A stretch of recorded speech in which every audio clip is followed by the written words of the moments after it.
are making another video here to announce that Resident Evil 3 has been basically leaked on PSN, no less. Now, I've recently picked up Resident Evil 2 Remake on PSN. It was about $20, which is pretty cool. I think, yeah. So I'll be able to see what's going on with that one in particular. I've heard great things about it and everything like that, but I think last generation Resident Evil 3 was actually, or that Nemesis was actually the best Resident Evil, and I think that's unanimous with everybody. It's just funny that it was somehow leaked on PSN, no less. Like, what are you doing, Sony? Like, what is this? How unprofessional. But that being said, I'm pretty stoked. I've actually wanted to play the Resident Evil games, but the controls were really shit. I don't like fixed cameras.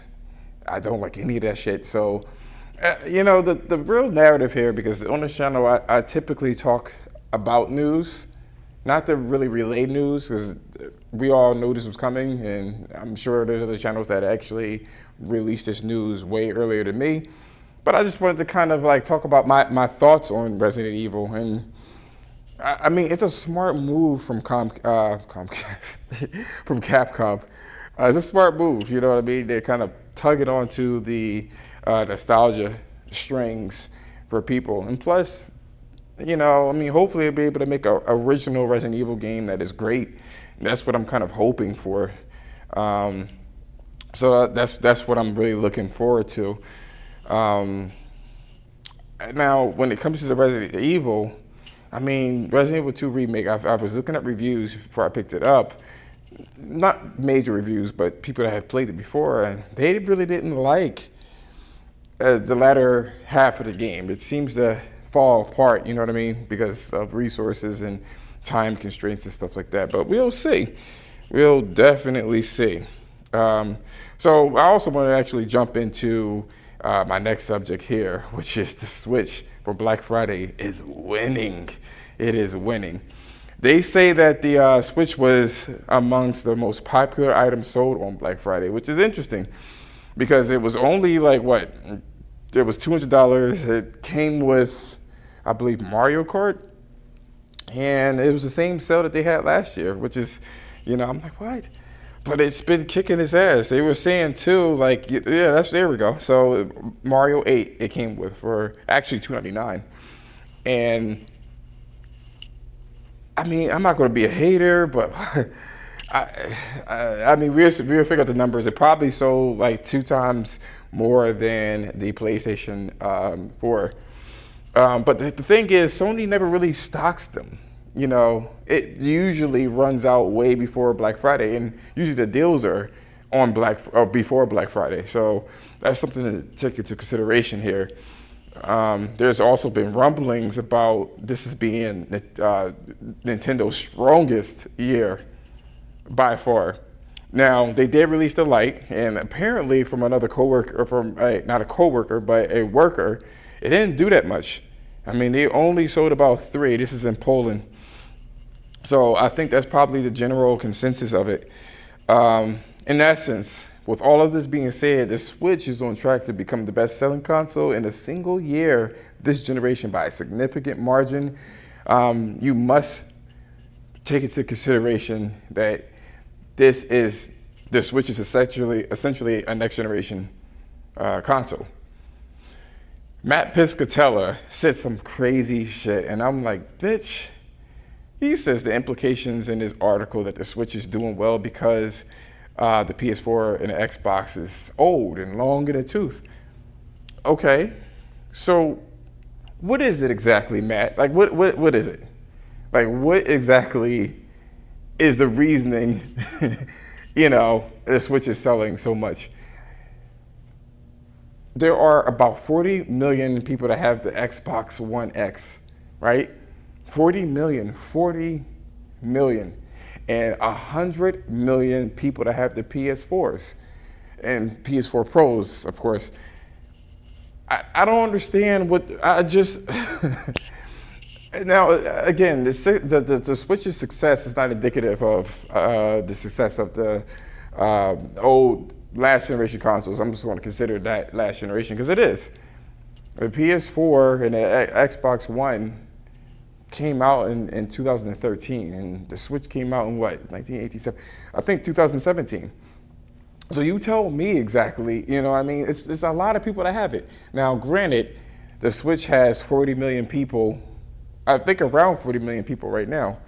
So, I mean, I said this in my other video. I'm sure that people are just, I don't know what to say. Like, these people are ridiculous.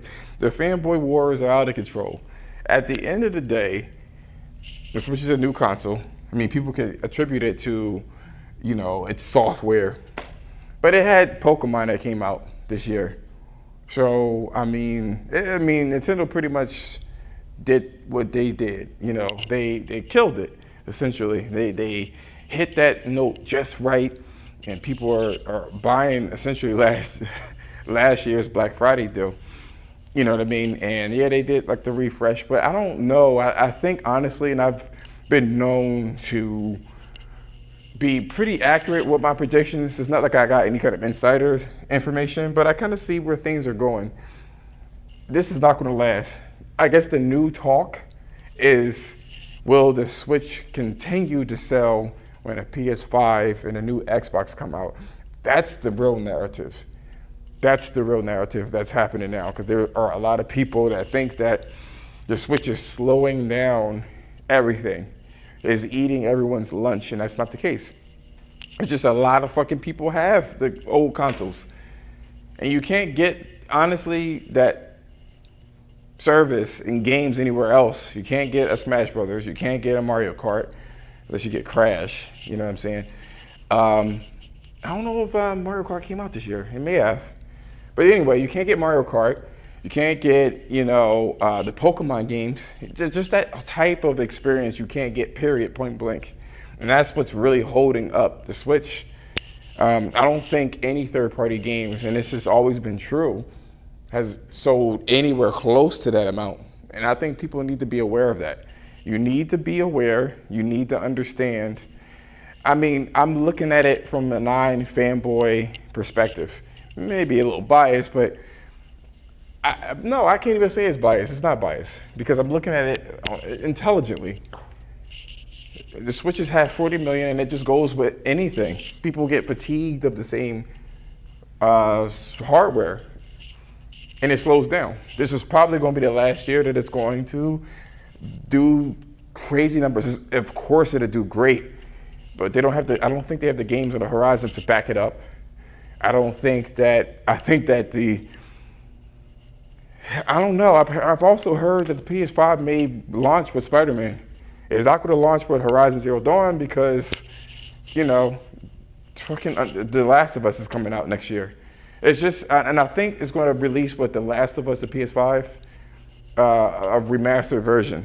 So all of this taken into consideration, you must understand there's too many factors and not enough money to go around.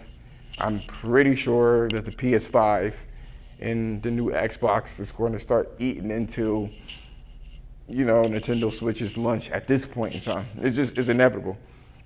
But there's a lot of Nintendo fanboys that will be like, well, we got games you never could get, you know, you're not going to get these type of games anywhere else. And that's fine. But, you know, the hardcore is going to do hardcore things, and they're going to, you know, I don't know. If you don't have a Switch now, unless they release the Switch for a low price, I don't think that's going to happen. It's not going to beat out the PS5 at all. You know, it's definitely not going to. It's just not going to do it. And I think at this point in time, Sony is probably going to lower the PS4's price, so it won't eat into that as well. So I think they'll be super aggressive with this shit. We'll see. Anyway, let me know in the comments what you liked or disliked about the video, and if you liked it, a sub would be appreciated. I enjoy doing these videos. Have a good one.